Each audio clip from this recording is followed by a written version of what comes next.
ये कहानी है टाइम ट्रेवल की, ये कहानी है जादुई दुनिया की, ये कहानी है कुछ ऐसे बच्चों की जिनकी उम्र कभी नहीं बढ़ती और इन सब बच्चों के अंदर असीम जादुई शक्तियां हैं। Bollywood silver screen presenting Miss Peregrine's Home for Peculiar Children. ये कहानी शुरू होती है सन 2016 से, जहां पर एक 16 साल के लड़के जैकब को दिखाया जाता है जो एक स्टोर में काम करता है। और जब उसके साथ काम करने वाली एक लेडी घर जा रही होती है तो वो जैकब को लिफ्ट देती है, और जब जैकब उसके साथ गाड़ी में होता है तो वो अपने दादाजी को कॉल करता है। उसके दादाजी जैकब को बोलते हैं कि तुम घर मत आना, यहाँ पर खतरा है। दरअसल जैकब को लगता है कि उसके दादाजी की अब दिमागी हालत खराब हो गई है, और जब वो घर पहुंचता है तो वो देखता है कि घर का सारा सामान बिखरा हुआ है। वो बाहर आकर उस लेडी को जो उसे यहाँ तक छोड़ने आई है वो उसे कहता है कि घर में कोई घुस आया है।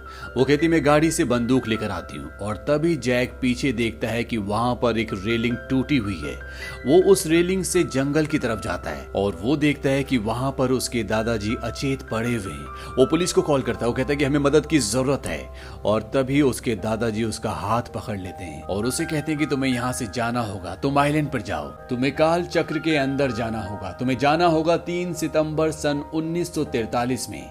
जैकब कहता है कि सब कुछ ठीक हो जाएगा, एम्बुलेंस आने वाली है। जैकब के दादाजी जैकब से कहते हैं तुम मुझे पागल समझते हो ना, आइलैंड पर तुम्हें एक पक्षी मिलेगा, वो तुम्हें सब कुछ समझा देगा, लेकिन तुम्हें मुझसे वादा करना होगा कि तुम वहां पर जाओगे, मेरी बात मानोगे। और जैकब अपने दादाजी से वादा करता है, और इसके बाद जैकब के दादाजी की मृत्यु हो जाती है। और तभी पीछे से वो लेडी आ जाती है जो जैकब को छोड़ने के लिए घर तक आई थी।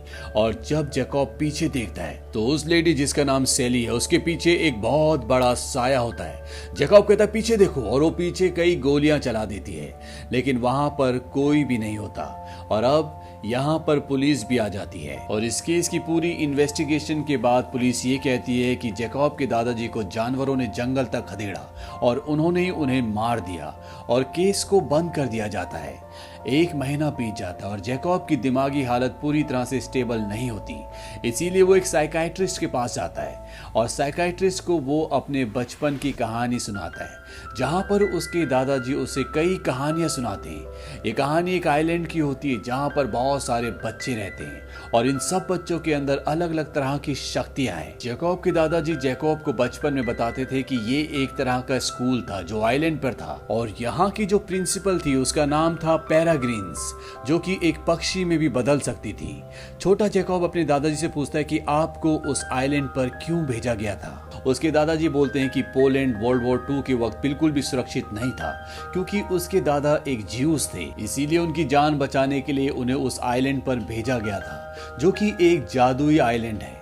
जैकब को अपने दादाजी की कहानियां बहुत अच्छी लगती थी, वो उन पर यकीन करता था, लेकिन जैसे जैसे वो बड़ा होता है, अपनी कहानी अपने स्कूल में दोस्तों को सुनाता है, तो सब उसका मजाक उड़ाते हैं, किसी को उसकी कहानियों पर यकीन नहीं है। और धीरे धीरे जैकब को भी अपने दादाजी की कहानियों पर विश्वास होना बंद हो जाता है। उसके दादाजी कहते हैं कि मैंने कभी तुमसे झूठ नहीं कहा। कहानी वापस प्रेजेंट में आती है, और अब जैकब अपने दादाजी का घर छोड़कर अपने मॉम डैड के साथ रहने जा रहा है। और तभी उसकी आंट उसे एक किताब देती है, वो कहती है कि तुम्हारे दादाजी के सामान में एक किताब थी। और जब जैकब उसे खोलता है तो उसके अंदर एक पोस्ट कार्ड होता है, और ये पोस्ट कार्ड 2 साल पुराना होता है, और ये पोस्ट कार्ड भेजा होता है मिस पेरेग्रिन्स ने, उसी आइलैंड से जिस आइलैंड की कहानी जैकब के दादा बचपन में जैकब को सुनाया करते थे। इस पोस्ट कार्ड में लिखा होता है डियर इब्राहिम, मैं और बच्चे तुम्हें बहुत याद करते हैं, उम्मीद करते हैं कि तुम जल्दी हमसे मिलने आओगे। दरअसल इब्राहिम जैकब के दादाजी का नाम होता है। और ये पोस्ट कार्ड लेके जैकब अपने पेरेंट्स के साथ अपनी साइकाइट्रिस्ट के पास जाता है, और वो कहता है कि शायद इस आइलैंड पर जाने के बाद मुझे पता चल सके कि दादाजी मुझे क्या कहना चाहते थे। और उसकी साइकाइट्रिस्ट भी कहते हैं कि तुम्हें उस आइलैंड पर एक बार जाना चाहिए ताकि तुम्हें सच का पता चल सके, और तुम अपने ख्यालों की दुनिया से अपनी हकीकत की दुनिया में फर्क महसूस कर सको। इससे तुम्हारी दिमागी हालत पहले से बेहतर हो जाएगी।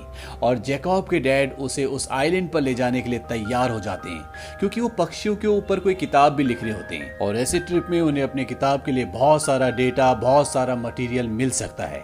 और अब जैकब और उसके डैड शिप से उस आइलैंड की ओर बढ़ चलते हैं और जब वो अपने शिप से जा रहे होते हैं तो उनके ऊपर एक पक्षी भी उड़ रहा होता है। जैकब के डैड उसे बोलते हैं कि वो देखो, पेरेग्रिन फैल्कॉन। जैकब कहता है बिल्कुल दादाजी की कहानियों की तरह, जैसे दादाजी ने अपनी कहानियों में बताया था कि पेरेग्रिन नाम की उनकी जो प्रिंसिपल थी वो एक फैल्कॉन यानी कि एक बाज बन सकती थी। लेकिन जैकब यहाँ पर मजाक कर रहा होता है।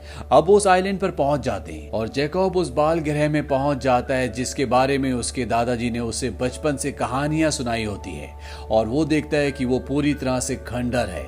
दरअसल जर्मनी ने इसे पूरी तरह से तबाह कर दिया होता है। जैकब निराश होकर वापस आ जाता है, लेकिन अगले दिन वहां वो दोबारा जाता है और जब वो उस खंडर के अंदर, उस बाल ग्रह के अंदर जाता है तो उसे ऐसा लगता है कि उसके आसपास और कोई भी है और तभी उसे अपने सामने एक साया दिखता है जो उसे एब कहती है। दरअसल एब जैकब के दादाजी का नाम होता है। जैकब यहाँ से डरकर भागने लगता है और वो गिर जाता है जिससे वो बेहोश हो जाता है और जब उसे होश आता है तो उसके सामने कुछ लोग होते हैं और ये सब वही होते हैं जिनकी कहानियां जैकब के दादाजी ने बचपन में उसे सुनाई थी। वो इन सब को देखकर हैरान होता है। वो कहता है तुम सब मर चुके हो ना? वो कहते कि नहीं, हम सब जिंदा हैं। दरअसल इन सब के अंदर सुपर नेचुरल पावर्स होती हैं। एक लड़का होता है जो पूरी तरह से गायब है, उसे तभी देखा जा सकता है जब उसने कपड़े पहने हो। एक लड़की इतनी हल्की होती है कि वो हवा में उड़ सकती है, इसीलिए वो लोहे के भारी भारी जूते पहनती है और साथ ही साथ ये लड़की अपनी सांसों से हवा को कंट्रोल भी कर सकती है। यहाँ पर दो बच्चे ऐसे भी होते हैं जो हमेशा नकाब पहन कर रखते हैं क्योंकि ये इतने खतरनाक होते हैं कि अगर कोई इनकी आंखों में देख ले तो वो पत्थर का बन जाए। और एक सुनहरे बालों वाली लड़की जो किसी भी चीज को छूती है तो उस पर आग लग जाती है, इसीलिए वो हमेशा ग्लव्स पहन कर रखती है। एक बच्ची ऐसी होती है जिसके अंदर बहुत ताकत होती है, उसके अंदर 10 लोगों की ताकत है। एक बच्चा ऐसा होता है जिसके पेट के अंदर मधुमक्खियां रहती है और एक लड़की ऐसी जिसके सिर के पीछे एक और मुंह होता है जिसमें बड़े बड़े दांत होते हैं। यहाँ पर एक बच्चे के अंदर ये भी शक्ति होती है कि वो अपने सपनों को दूसरों को दिखा सकता है और एक बच्चा ऐसा जो मुर्दों को भी जिंदा कर सकता है। एक बच्ची ऐसी होती है जो किसी भी सब्जी को, फल, पेड़ को अपनी शक्ति से बड़ा कर सकती है। तो यहाँ पर जो भी बच्चे होते हैं इन सब के अंदर इसी तरह की अलग अलग शक्तियां होती है। और एब यानी कि जैकब की दादा को ये बात इसलिए पता होती है क्योंकि कभी वो भी इन्हीं बच्चों में से एक थे, यानी कि वो भी यहीं रहा करते थे, लेकिन किसी वजह से उन्हें यहाँ से जाना पड़ा। अब यहाँ पर जैकब उस लड़की से जिससे डर कर वो भागा था उससे पूछता है कि तुमने मुझे एब क्यों कहा? वो कहती है क्योंकि तुम बिल्कुल एब की तरह दिखते हो, जल्दी हमारे साथ चलो, कोई हमें देख ना ले, हमें काल चक्र में जाना होगा। मिस पेरेग्रिन्स ने हमें यहाँ तुम्हें लेने के लिए भेजा है क्योंकि उन्होंने तुम्हें पानी के शिप पर देख लिया था। दरअसल जैकब के पानी के शिप के ऊपर जो पक्षी था वो और कोई नहीं बल्कि मिस पेरेग्रिन्स थी। और अब ये सारे बच्चे जैकब को गुफा के अंदर ले जाते हैं। जैकब को कुछ भी समझ नहीं आता और वो गुफा से भाग जाता है और वो वापस उसी गेस्ट हाउस में जाता है जहां पर वो अपने डैड के साथ रुका हुआ है। और जब वो ऊपर जा रहा होता है तो यहाँ का मैनेजर बोलता है कि तुम कहाँ जा रहे हो? वो कहता है कि मैं अपने कमरे में। यहाँ का जो मैनेजर होता है जो अब बदल गया होता है क्योंकि जिस मैनेजर को जैकब जानता था वो कोई और था। वो कहता है ये तुम्हें क्या कोई गेस्ट हाउस दिखता है? और वो जैकब के पास आते हैं। वो कहते हैं हमें तो ये कोई जासूस लगता है। जैकब कहता है कि मैं एक टूरिस्ट हूँ और वो उसे पकड़ लेते हैं। वो कहते हैं जब इसे 2 फटके लगेंगे अपने आप ही सब कुछ सच बोल देगा। और तभी यहाँ पर हवा में गिलास, प्लेट्स अपने आप ही इधर उधर गिरना शुरू हो जाती है। ऐसा लगता है कोई उन्हें फेंक रहा है लेकिन कोई भी दिख नहीं रहा होता। और यहाँ पर सुनहरे बालों वाली लड़की आती है। वो जैकब को बोलती है चलो मेरे साथ, और वो उसे अपने साथ बाहर ले जाती है और जाने से पहले वो दरवाजे पर हाथ लगाती है जिससे दरवाजे में आग लग जाती है। और इससे पहले कि लोग इन्हें पकड़ते हैं घोड़ा गाड़ी में यहाँ से निकल जाते हैं जहाँ पर सुनहरे बालों वाली लड़की और वो लड़की जो हवा से भी हल्की है वो दोनों होती हैं। जैकब उन्हें कहता है कि तुम सब असली हो, यानी कि वो कहानियां सच थी और मेरे अंदर भी शक्तियां हैं, इसीलिए वहां बार में चीजें अपने आप ही इधर उधर उड़ रही थी। तभी एक आवाज आती है। वो आवाज कहती है कि वो मैं था। दरअसल यहाँ पर वो लड़का भी होता है जो बिना कपड़ों के किसी को भी दिख नहीं सकता और इसके बाद वो अपने कपड़े पहन लेता है। जैकब को यहाँ पता चलता है कि वो सन 2016 में नहीं है बल्कि आज तारीख है 3 सितंबर सन 1943, यानी कि वो टाइम ट्रेवल के थ्रू पास्ट में आ चुका है।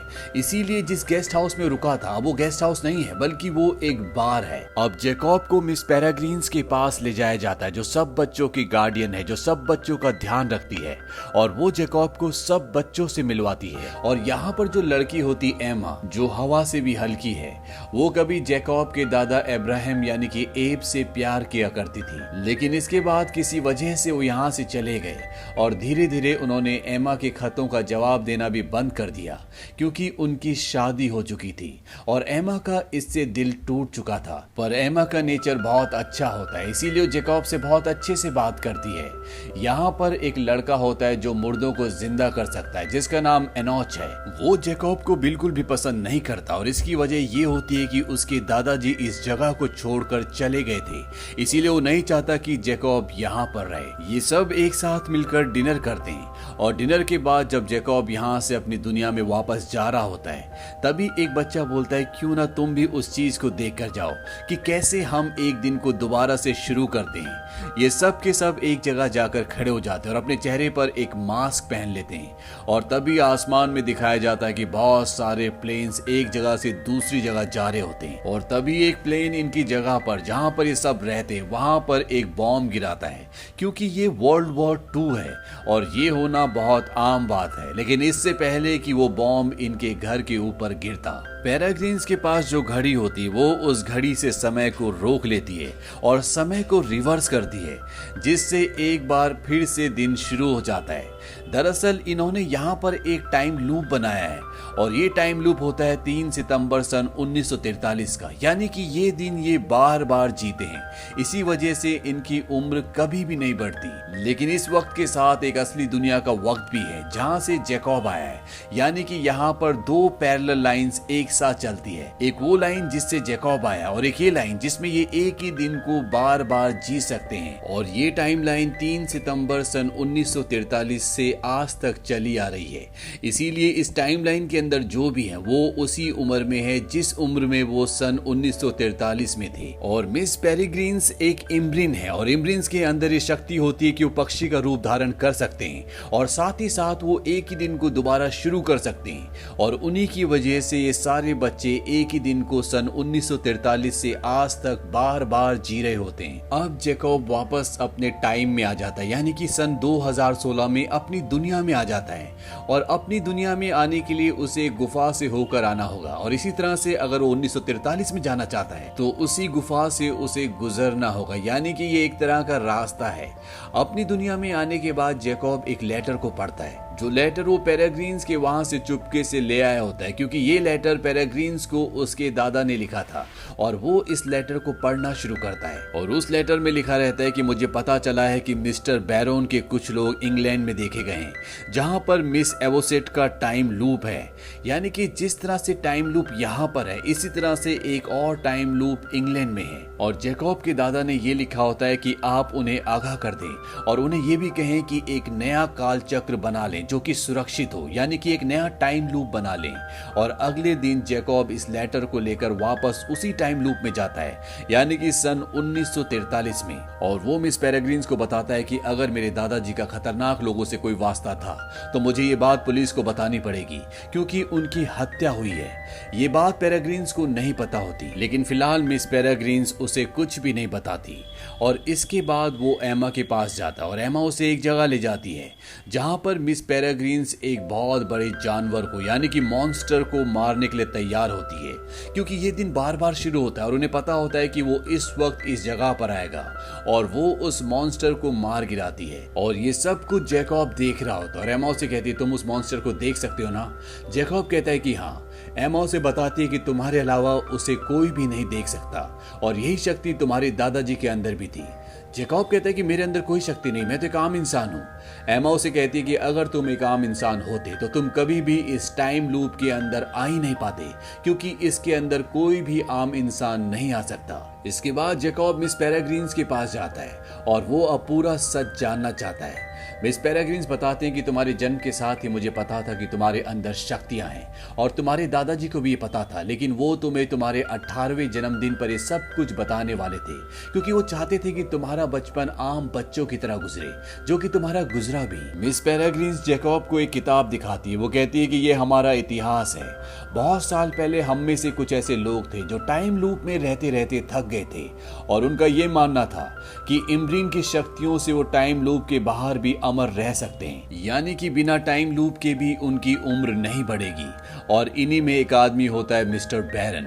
मिस्टर बैरन और उनके चमचों ने एक इम्ब्रीन को पकड़ लिया, क्योंकि वो उसकी शक्तियों का इस्तेमाल करना चाहते थे, वो अमर होना चाहते थे। लेकिन जब उन्होंने इम्ब्रीन पक्षी के साथ एक्सपेरिमेंट किया तो इसका असर उन पर बहुत बुरा पड़ा। वो सब के सब अदृश्य मॉन्स्टर में बदल गए, और बैरन ने कुछ सालों बाद इसके असर को खत्म करने का तरीका ढूंढ लिया।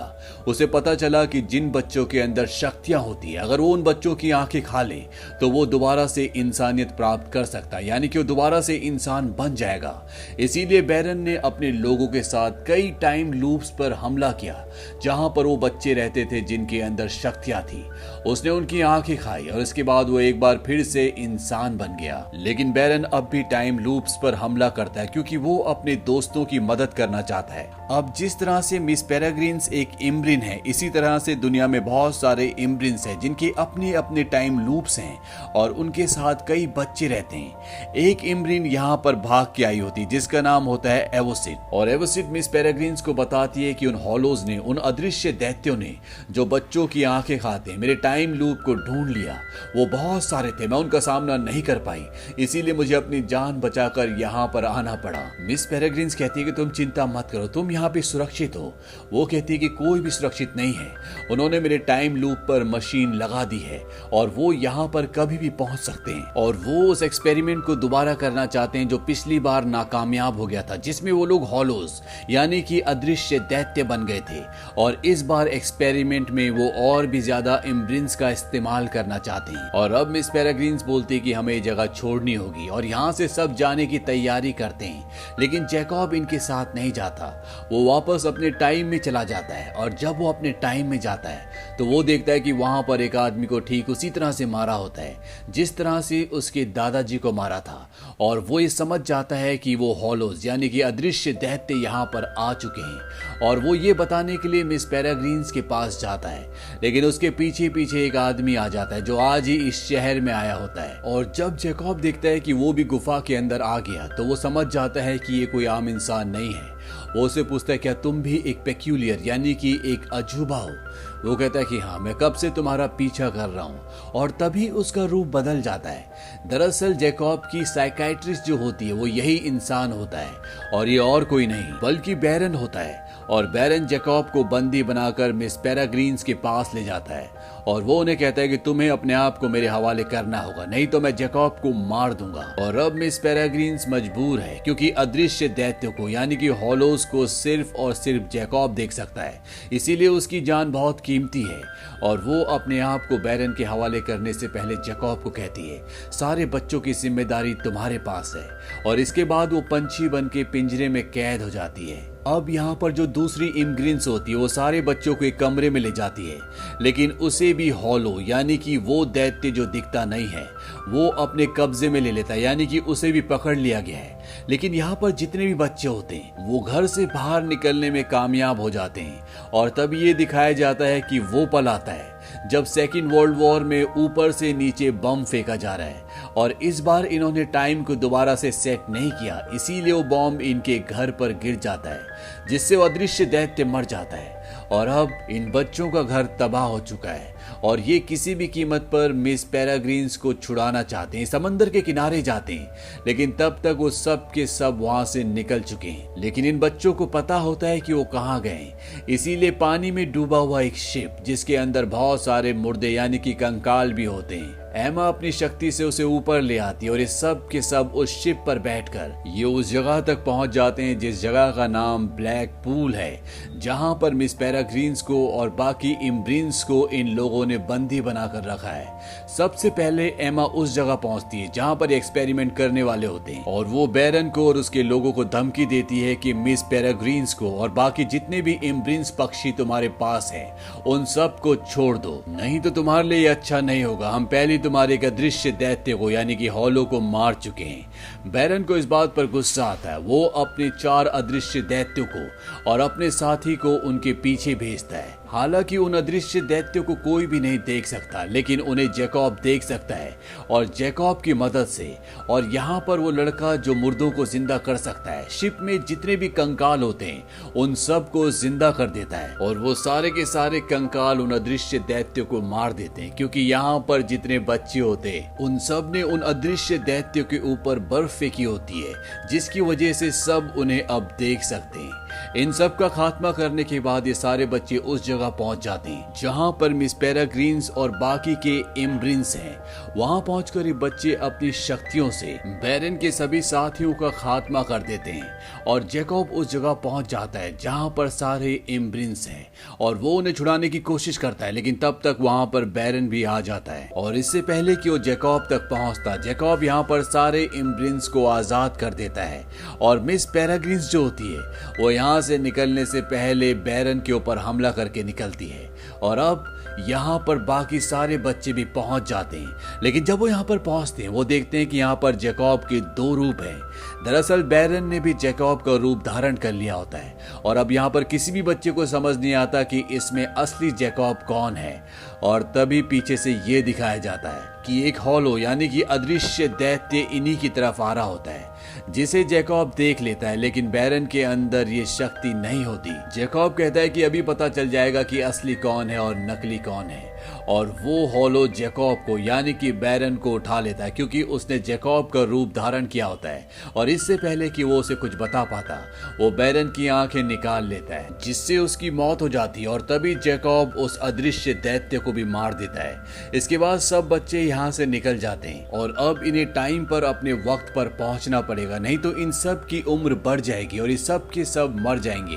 दरअसल ये सब के सब बैरन को मारने के लिए और मिस पेरेग्रीन और बाकी के इम्ब्रिन्स को बचाने के लिए ब्लैक पूल से सन 2016 में आए थे, क्योंकि बैरन सबको इस वक्त में ले आया था ताकि वो अपने एक्सपेरिमेंट को पूरा कर सके और अब इन सब बच्चों को सन 1943 में जाना होगा। एमा कहती कि हम सब 1943 में जा रहे हैं, लेकिन जैकब को वो यहीं रुकने के लिए कहती है क्योंकि इस वक्त में उसके दादाजी अभी भी जिंदा होंगे, क्योंकि जिस दिन बैरन ने जैकब के दादाजी को मारा था उससे पहले बैरन को मार दिया गया है और जब बैरन जिंदा है ही नहीं तो उसके दादाजी मरेंगे कैसे। जैकब एमा को गले लगा लेता है। ये दोनों एक दूसरे को प्यार करते हैं और एमा और बाकी के सभी बच्चे अपने वक्त में सन 1943 में चले जाते हैं। जैकब अपने घर पर आता है, वहां पर उसके दादाजी होते हैं। वो अपने दादाजी को अपने गले से लगा लेता है, लेकिन उसके दादाजी उसे कहते हैं कि तुम्हें वापस जाना चाहिए, वो तुम्हारा इंतजार कर रही होगी।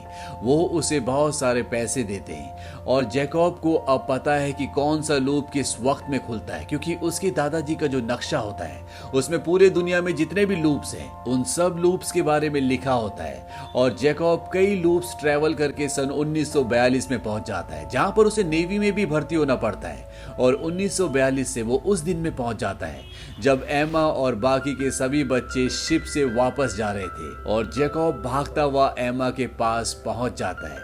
ये दोनों एक दूसरे को गले लगाते हैं और अब ये दोनों हमेशा एक साथ रहते हैं। जैकब डायरेक्ट 1943 के लूप में नहीं जा सकता था, यानी कि उस वक्त में नहीं जा सकता था, क्योंकि वो लूप अब खत्म हो गया है। उस लूप को कभी शुरू किया ही नहीं गया, इसीलिए उसे अलग अलग लूप के थ्रू सन 1942 में पहुंचना पड़ता है और वहां पर 1 साल इंतजार करने के बाद वो यहाँ 1943 में एमा से मिलने के लिए आता है, क्योंकि उसे पता था कि आज ही के दिन 1943 को एमा शिप से ट्रेवल करेगी, क्योंकि ये वही शिप होता है जिससे वो 2016 से 1943 में गई होती है।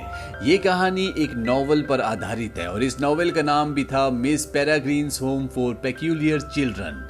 ये फिल्म रिलीज हुई थी सन 2016 में। इस फिल्म का बजट था $110 मिलियन और बॉक्स ऑफिस पर इसने कमाई की थी $197 मिलियन की।